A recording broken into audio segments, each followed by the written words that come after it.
Enjoy Christmas fantastic offers with Hisense. From smart Android TVs with Bluetooth and a warranty of 2 years to fridges and newly introduced chest freezers with a 5-year compressor warranty. Hurry to get one today till stocks last.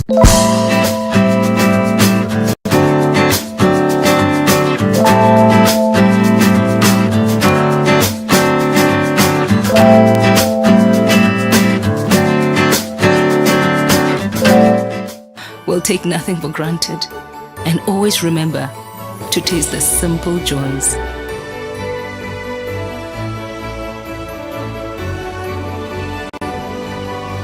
Enjoy the magic of Christmas with Coca-Cola. Kila siku unapokaza mshipi, unapozidi bidii, unapoongeza maarifa ya kuimarisha maisha, unapoongeza nguvu ya kukusongeza mbele, unaposherehekea na kuwakaribisha wengine kufurahia nawe, unapojijenga kibiashara na kuonyesha penzi lako, unga unaozaidisha uko papo hapo, kuzaidisha utamu wa maisha kwa kila namna, kila mara. Familia ya Ajab imeongezeka ili uzidishe mapishi. Mambo ni Ajab. When I cook Nutri for my family, I always use my 4-to-1 rule.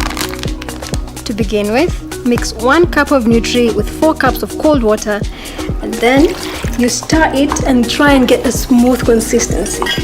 Heat up your stove, then you pour your mixture into your pot or pan. Cook it for at least 5 to 8 minutes, and voila, you're done. Nutri, every spoonful counts. Jikoko wameamua kujoin dance ya chini kwa chini. Kibei. Yani jiko sao sote wameamua kupunguza bei. Chini kwa chini, chini kwa chini, chini kwa chini, chini kwa chini, chini kwa chini, chini kwa chini. Okoa Krisi na Ban Jikokoa. Ban Jikokoa. Jiko asili ya Kenya. Do you know that managing your business can be made easier using Robipo's point of sale or ERP software both online and offline? Robisearch Limited offers the best point of sale system that can manage your stock, sales, various reports, invoices, accounting, accommodation, payroll, production, serial number, and Lipa na M-Pesa real-time module. We also offer bulk SMS services, biometric time attendance system for company and schools that sends SMS alerts upon check-in and check-out with pocket money management module. Grab the offer now.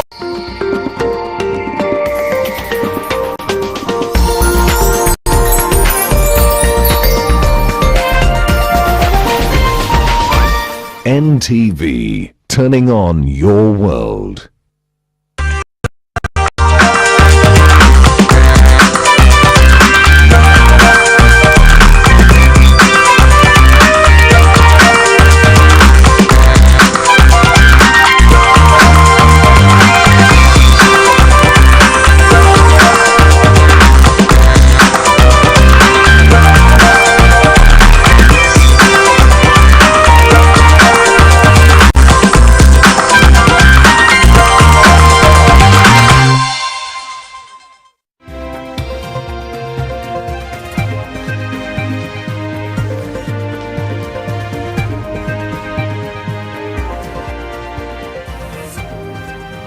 A very good, beg your pardon, a very good afternoon to you. It is 1 o'clock. I'm Smriti Vidyarthi.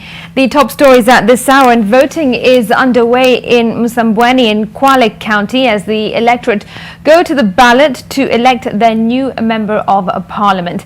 A heated confrontation, though, between some politicians has been witnessed in some areas with claims of voter bribery. NTV's Kevin Mutai joins us live from Kwale County. Kevin, how's it going and what more can you tell us? Well, good afternoon, Smriti, and right now we are joining the broadcast from Jogo polling station, which is here in Msambweni constituency, and currently there's a general sense of calm, and as you can see, there's quite a few number of voters who are coming in and just making their way into different streams that have been sent put up in this particular ground to allow this exercise. But earlier today, we witnessed some confrontations between political leaders affiliated to two camps. That is from the ODM party, and the other one is the team supporting the independent candidate Faisal Badr, and they went to another polling station within this particular ward, that is Gombato Bongwe, and we had a heated exchange between the politicians accusing themselves of different claims, among them engaging in voter bribery and even trying to sway the electorate to vote in favor of their candidates. But what we have also established so far is that security officials were swiftly deployed to those particular areas and managed to calm the tension. And even as time went by, we even got to hear of reports of even some of the politicians claiming that they were in the brink of being arrested by the police officers on claims that they were interfering with the voting process that is currently going on in over 129 polling centers. But what we also know is that politicians from different political factions are currently traversing the region. The ODM brigade is being led by Mombasa Governor Hassan Joho, while those in support of the independent candidate Faisal Badr is being led by Kwale Governor Salim Vuria. Remember, this battle has also seen some confrontation between Mombasa Governor and his Kwale counterpart, with them of course also accusing each other of trying to interfere with the process. But against Smriti, what we have also managed to hear is that there are several people who have been arrested, including the polling agents affiliated to one of the candidates here in Msambweni, and we understand that they have so far been released. But this has not gone down well with the politicians and of course the candidates, and they are currently holding secret meetings in different hotels. But what we know and we can authoritatively report is that there's a general sense of calm. Police are on top of their game. The IEBC officials have made sure that this process is going on smoothly. We've not heard of any technicalities or any breakdown in terms of election materials, but the process is going on smooth, and perhaps by today, later in the day, there'll be a tallying process that will be carried out at the main tallying center, that is at Dr. Babla Secondary School, and definitely we will be there as soon as tallying begins. And make sure that you stay tuned to NTV so that we can be able to give you real-time updates of the results that will be coming in anytime, maybe past 6 o'clock, as soon as the voting stations shut the doors, not allowing any more voting to go on. So Smriti, we are here on standby, and I'm sure we'll be updating our viewers as soon as we get any details with regards to the ongoing by-election here in Msambweni, Kwale County. Kevin, thanks very much. NTV's Kevin Mutai joining us live from Kwale County. More from him in our subsequent bulletins. Well, the Kenyan political scene is full of men and women with the sharpest and fastest tongues, ready for deployment against their real or imagined political enemies. And ahead of the Msambweni by-election, campaigns brought out the worst in some politicians who threw common decency through the window, uttering words that cannot be repeated on national television. A majority of politicians in the country have developed bad political behavior, synonymous with insults and hate, and ironically, they are the same ones preaching the BBI gospel, whose hallmark is tolerance. Vincent Odwar reports. In Kenya's national discourse, most politicians have shunned issue-based politics, resorting to the use of foul language, marinated with insults, hate, propaganda, and sometimes even fist fights. The politicians, rather than strengthen rational and sound arguments, resort to shouting and personal attacks to bring down their opponents. Male politicians have largely relied on sexism as a lethal ammunition to strangle their female opponents, while their female counterparts have relied on attacking bedroom weaknesses of their male opponents as they do battle in the dirty world of politics.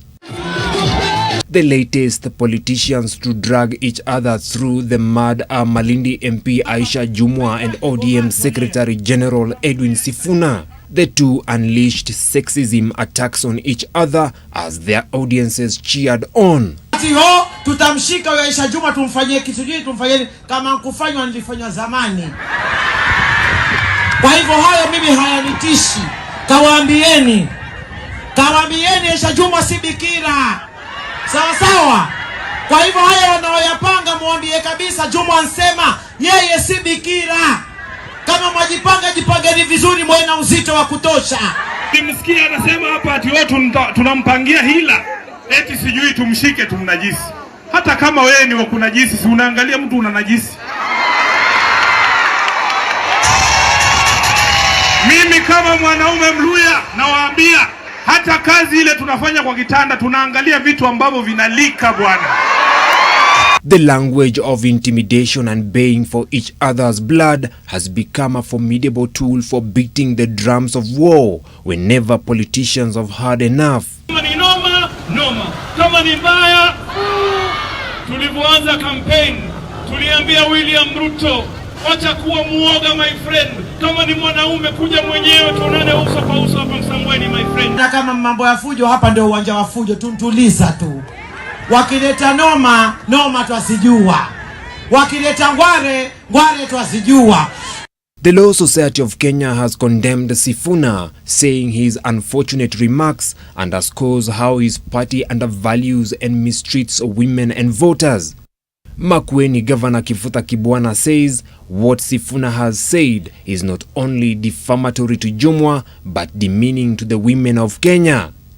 Kibwana adds that Sifuna speaks in a manner that condones rape.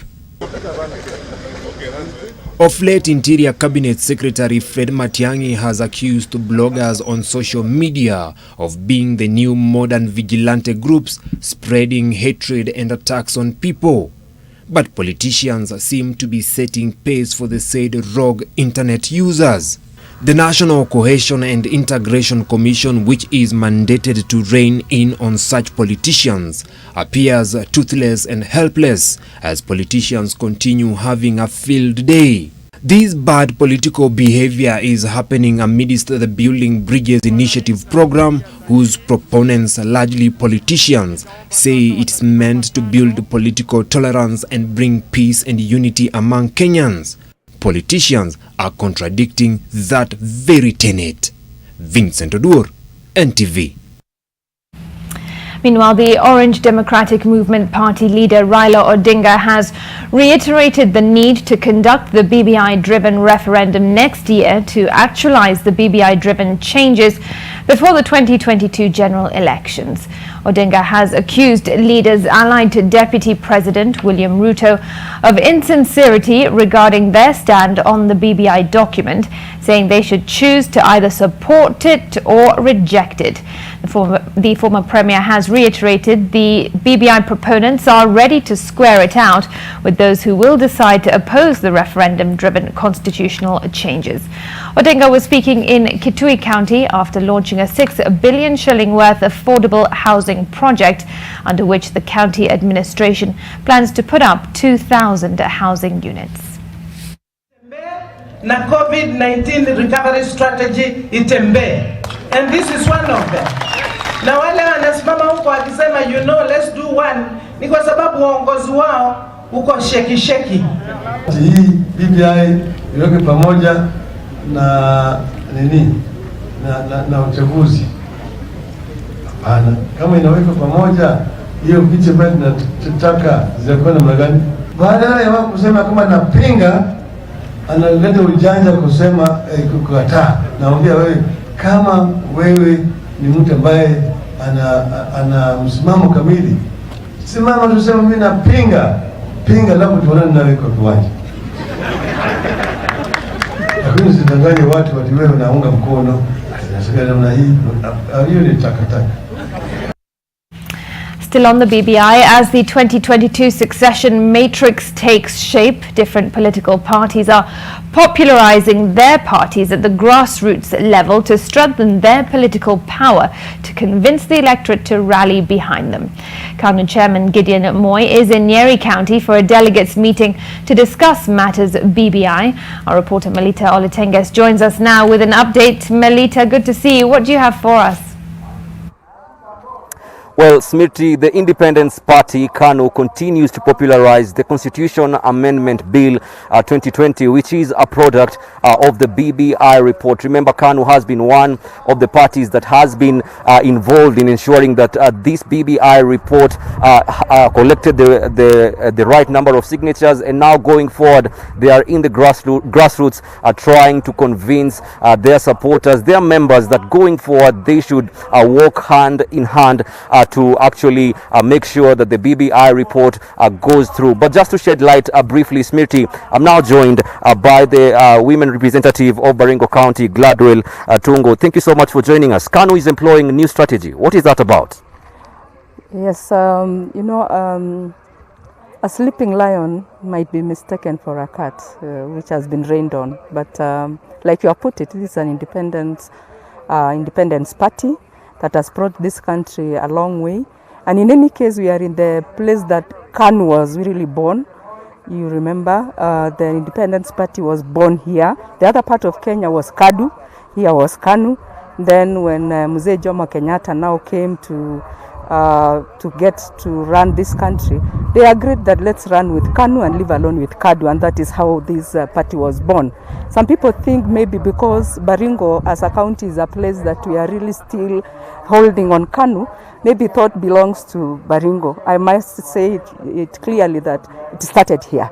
And we are so happy today that we have come to this place as a party to really remind what we are trying to do as a party is to popularize BBI to our members, to really understand that even as their leaders, even as party leadership, we are in BBI and BBI fully, so that they don't get confused. Because when they don't get leadership and they will say a word on a way forward, they might get confused. And you see, for example, this place, we don't have elected members who are in the KANU party.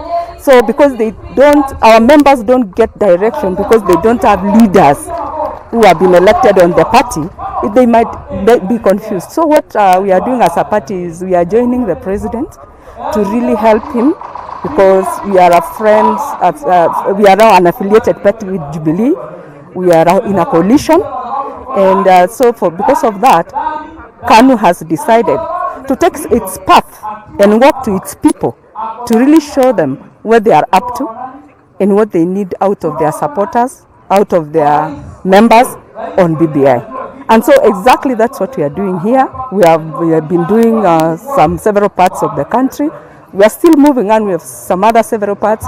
The only unfortunate thing is COVID-19 that's not allowing us to do such like mass of rallies so that we can be able to meet many. But we normally say where many rats live in has been dug by only one. So these numbers is enough for us, and the message will go home. Thank you so much. That is Gladwell Tungo, the Honorable Member, Women Representative for Baringo County. They are just touching on a number of issues, saying that, of course, KANU is employing a new strategy in ensuring that they go to the grassroots level to talk to their members. And Smriti, just a brief recap is the KANU chairperson, Gideon Moy, not so long ago, actually in a veiled attack directed at Deputy President William Ruto, said that you can't be half pregnant. And it was actually something that went away in a way to show that he was telling the Deputy President to stop blowing hot and cold about the BBI report and choose one side. We have our ears and eyes on the ground. We're letting our viewers know what comes out of this delegates meeting. Back to you, Smriti. Melita, thank you. All right, at this point, we've got to take a quick break on NTV at 1, but there is always plenty more coming our way, so do stay with us. We'll be back in a moment.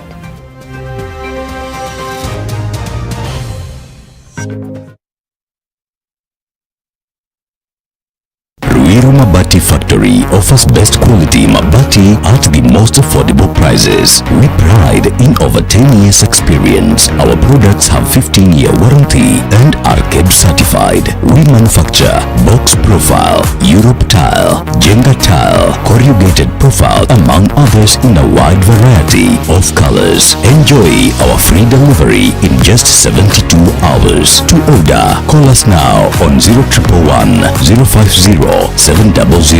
Ruiru Mabati Factory, mali safi kwa bei poa. Oya cheki, kuna vile sasa muziki manze, kuna vile inajipa manze, yani na cheki haimaanishi tu tunajibamba, yani very regular. Kitu ya muhimu kwanza ni kujua hali yako ya status ya HIV. Kwa hapa hivi tuwapeleke na Rieng, tujue venye manze tutasaidiana, si kama vijana. Na kwa unaogopa kwenda pale hivi kwa clinic, unaweza pitia pale hivi kwa chemist ya mtaa, uitishe a self test kit na wanauza 500 bob only. Unajitestia tu mtaani, unajua hali yako. Manze na ukiweza patikana nayo, yani uko positive manze, usiogope. Kuna madawa yani jo, kuna counseling manze, unaweza kula fit yani, alafu unaweza piga bado ma exercise kiasi hivi. Na kama nyewe manze ukiweza patikana yani hauna manze, usiasi tu unaenda kutafuta tena. Cheki, ukiweza abstain, lakini maji yakizidi unga, wrap it before you tap it. La bila gloves haiwezi. Rieng ni kujijua. Unapoendelea kujikinga kutokana na HIV, tafadhali zingatia taratibu zote za serikali za kujikinga na virusi vya corona. Afya bora, maisha bora. Jipime, jiinue. This Christmas, Quickmart wamesema wacha trolley isuffocate, wacha trolley ichoke. Jaza kwa sababu there's a whooping 1 million bob to be won. All you have to do ni kupiga shopping worth 1,500 and above. Na uko ndani ya draw. Krisi ipambe na Quickmart. Quickmart, fresh and easy.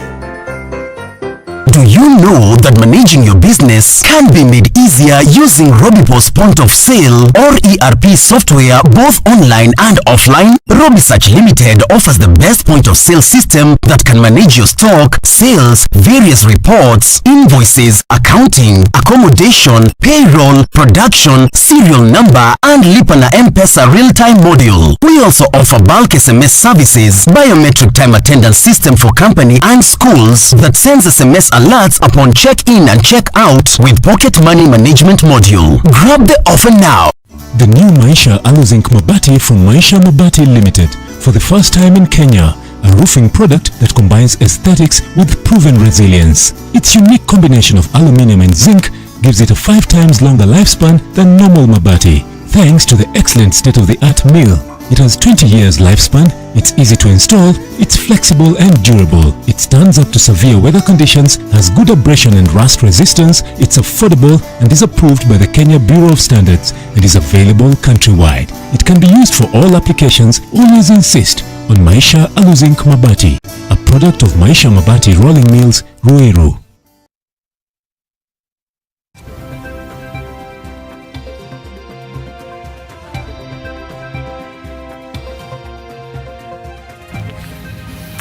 Thanks for staying with us.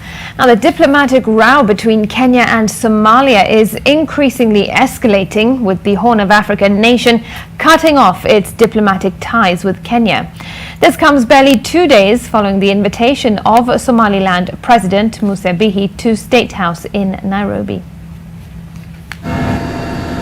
Kenyan diplomats in Mogadishu have less than a week to leave the Horn of Africa country.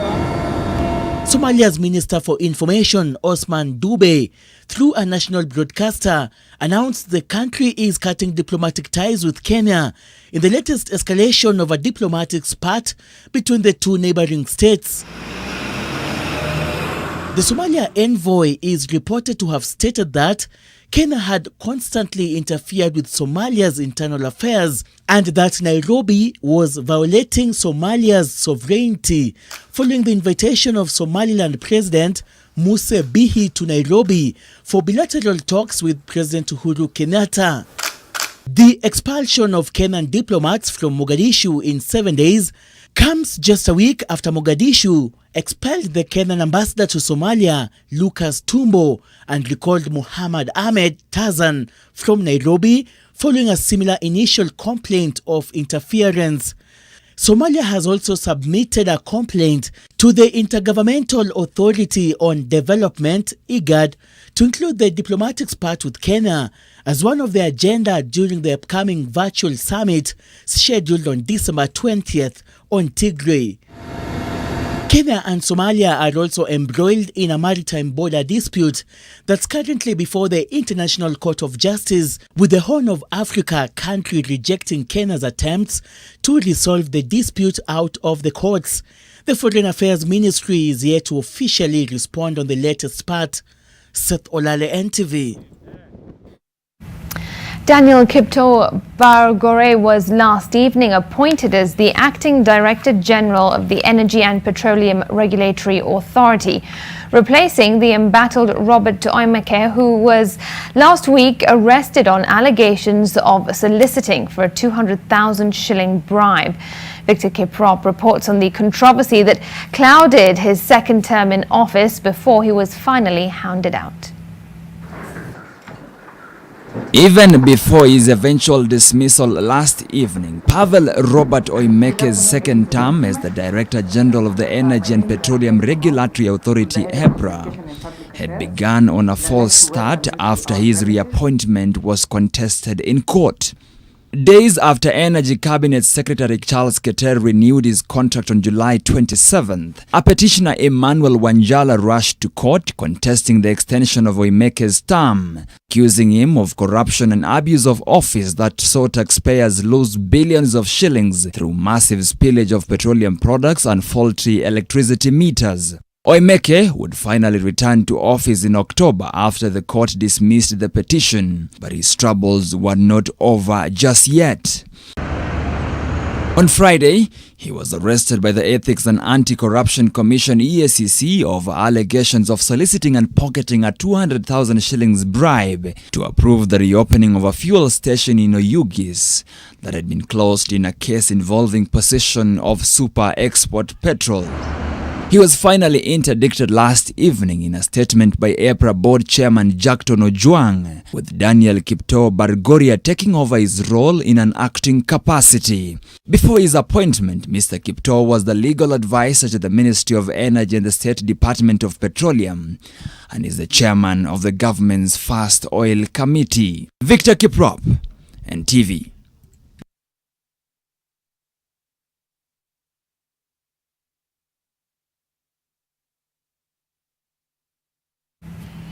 Further afield, South Africa, the country most affected by the coronavirus on the continent, has entered a second wave of the pandemic. The country now counts over 800,000 infections after 6,709 new cases were detected between Tuesday and Wednesday last week. South Africa had reined in its first wave, which occurred in July at an average of 12,000 cases detected daily. Numbers then gradually came down, at a point dropping below 1,000 in September. But a surge in infections in the Eastern Cape province has now overwhelmed hospitals. The health minister has warned that the healthcare system could be overwhelmed if large gatherings were not banned. And experts fear it will spread further during Christmas if loved ones decide to spend time with one another.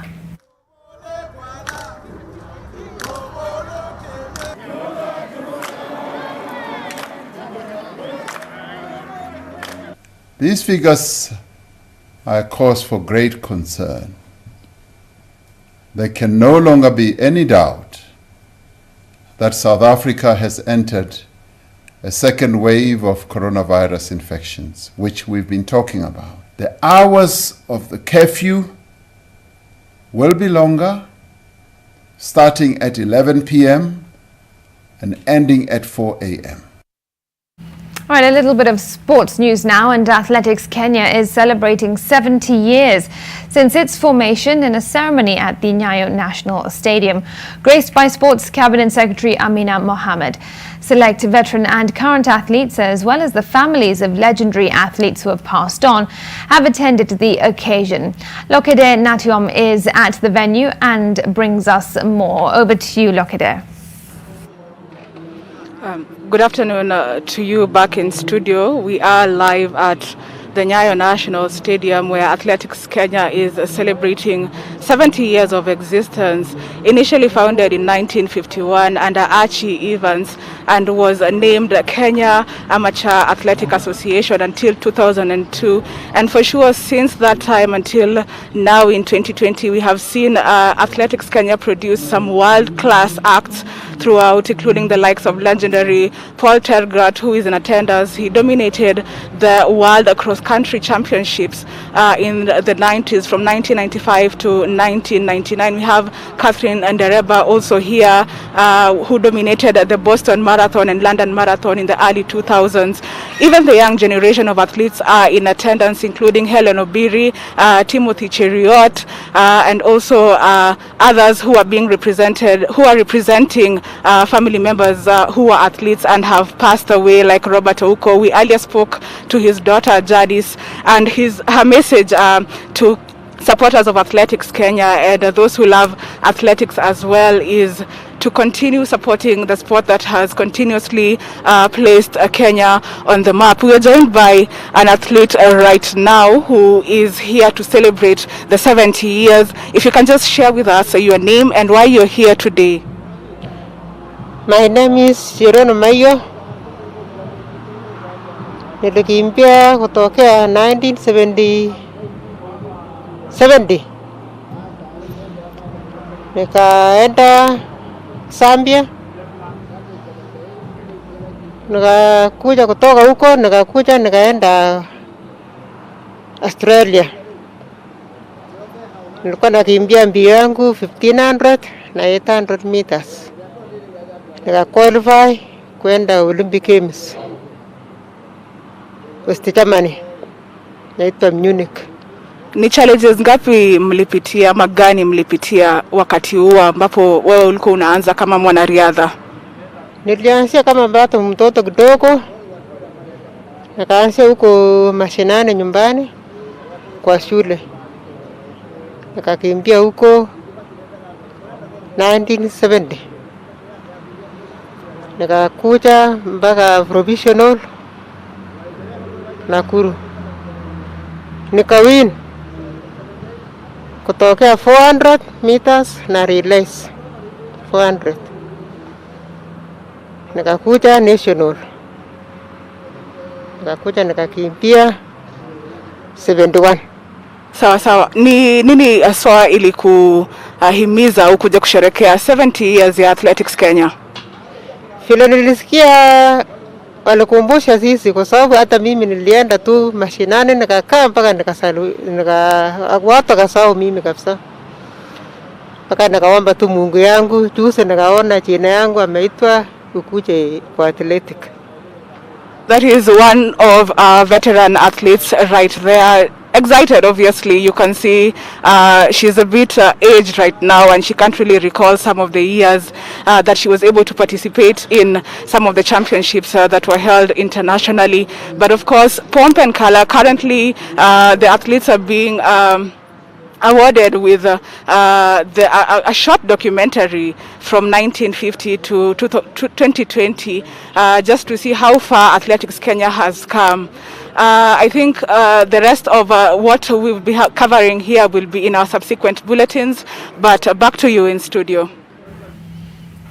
All right, Lokede Natiom coming to us live from the Nyayo National Stadium. Thanks very much for that update. Certainly, those athletes do deserve to be honoured and celebrated. They have, of course, put Kenya on the map.